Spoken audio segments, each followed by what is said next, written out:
I'm with Haslemere-based landscape architect David O'Brien, who has turned the concept of the memorial garden at Haslemere Station into words and pictures showing what might be achieved. David, thank you for this opportunity. Now, as a designer, how do you approach a project like this, like our memorial garden, and what are the basics that you have to consider? Well, it's a garden in the end of the day. So gardens are lovely places with plants and insects, and create a habitat, and it has to have a strong sense of place um, as a backdrop to the memorial. There are artifacts within the garden which the trusts are going to provide. The little railway, odds and ends. There are signal box, the signal box itself, and the little buildings within the in the garden, and somehow you need to link all this together in like a journey.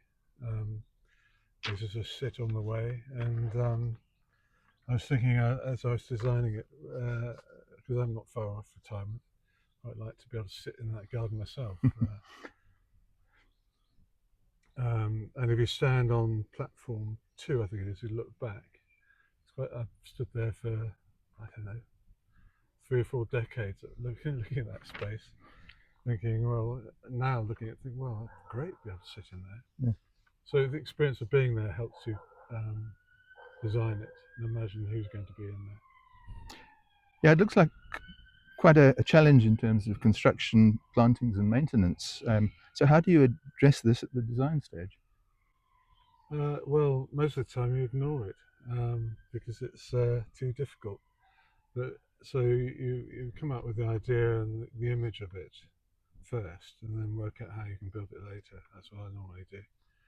Most often, if you can imagine a place or a space and design it, you can always build it with a certain amount of ingenuity. Of course, in this instance, there'll be volunteers at work here, so it won't be too complicated. I guess this is not the most difficult site that you've had to work with. So, how have you sort of dealt with this sort of problem in the past? Oh, that's an interesting question. I did actually work at British Rail for 3 years as a landscape architect in Croydon, in their architectural office there. So I am trained to be able to walk over the line, that sort of thing, although I wouldn't attempt it now. No. So in terms of risk awareness, that's inculcated in so that, for example, under the site there are cables. We've checked to see whether those are live or not. I think we've got to the bottom of that, and we were able to work around it. So any structures we put on top, we need to be able to retract them and actually get to maintain anything underneath as well. So we have thought about that. Whenever the go-ahead comes, how long do you think it will take to turn the garden into reality? Oh, crikey. We have to split that into hard and soft, I think. There's preparation works. So we have to clear the site.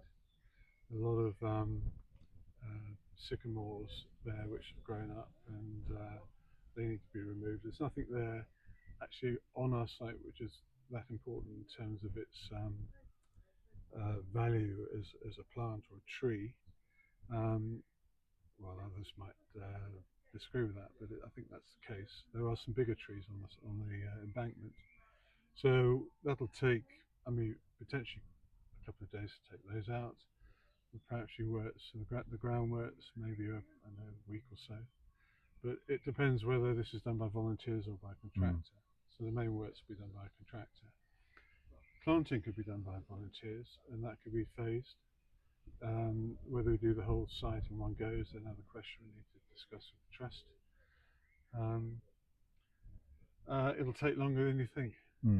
Right. What do you see as the likely community benefits of developing this piece of land? I think they're huge, actually, because think of the millions of people that have come to the station over the years. So it's a well-known site.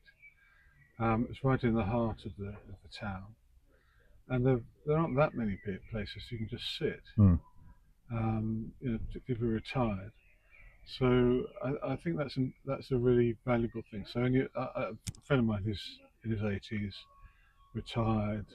He'll nip to the station to pick up the metro and go and have a coffee. Well, he can now read the metro in the garden because there'll be some seats in there, and hopefully families can enjoy that space as well. And maybe there'll be a relationship in terms of maintenance. How the trust develops that with local people, and they can come in and sit there and enjoy it as well. So I think it's really valuable. Gardens are obviously a very important part of life, and in this case, the railway heritage. So, with the proposed memorial elements as well, this project should tick an awful lot of boxes, I would think. Yeah, I agree. Definitely. Yeah. And particularly the tradition of the station garden. Yes. That goes back to Will Hay, for example, in his wonderful film. I forget the name of the film now, but I'm sure there's a scene there where he's tending the garden, and I can see Ken dressed up as a station master, doing a bit of weeding. No problem. Yes. David O'Brien, thank you very much. Thank you.